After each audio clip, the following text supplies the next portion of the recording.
அனைவருக்கும் வணக்கம்.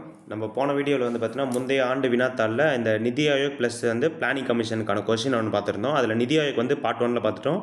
இப்போ வந்து திட்டக்குழு வந்து இந்த பார்ட் 2 வீடியோவில் பார்த்துடலாம். ஓகேங்களா? 2025 எஸ்ஐயில் எக்ஸ்பெக்டட் பண்ணுற கீ பாயிண்ட்ஸ் மட்டும் தான் நம்ம இப்போ இங்கே பார்க்க போகிறோம். ஓகே, ஃபஸ்ட்டு பார்த்தோன்னா சர் எம் விஸ்வேஸ்வரய்யா 1934 ஃபஸ்ட்டு ஒரு பிளான் எடுத்துகிட்டு வந்திருப்பார். அதுதான் இந்தியாவில் திட்டமிடுதலுக்கான அடித்தளத்தை அமைத்தார் அப்படின்னு கொடுத்துருப்பாங்க. அடுத்தது பாருங்கள், இந்தியாவுக்கான பொருளாதார திட்டமிடலின் முன்னோடி என்று கருதப்படுகிறார். நெக்ஸ்ட் 1936 இந்தியாவுக்கான திட்டமிட்ட பொருளாதாரம் அப்படின்ற ஒரு தலைப்பில் ஒரு புத்தகத்தை எழுதி வெளியிட்டிருப்பார். அது ரொம்ப முக்கியம். அடுத்தது பம்பாய் திட்டம் நம்ம கேட்கலாம். 1940 மும்பையின் முன்னணி தொழிலதிபர்களால் உருவாக்கப்பட்டது. நெக்ஸ்ட் காந்திய திட்டம் கேட்கலாம். 1944 எஸ்.என். அகர்வால் என்பவர் காந்திய திட்டம் என்ற திட்டத்தை வந்து தொடங்கி வச்சிருப்பார். ஓகேங்களா? நெக்ஸ்ட் பார்த்தீங்கன்னா, இது வேளாண்மை மற்றும் கிராமிய பொருளாதார முன்னேற்றத்துக்கான திட்டமாகும். இது இந்த காந்திய திட்டம். காந்தினாவே வேளாண்மை ப்ளஸ் காந்திய அந்த கிராம முன்னேற்றம், இது ஞாபகம் வச்சுக்கிட்டா போதும். கிராம முன்னேற்றம்னா நமக்கு ஆர்டிகல் 40 ஞாபகம் வந்துடணும். ஓகேங்களா? அடுத்தது பார்த்தீங்கன்னா, மக்கள் திட்டம் அப்படின்னு பார்க்கும்போது 1945 எம்.என். ராய் மக்கள் திட்டம் என்பதை வடிவமைத்தார்.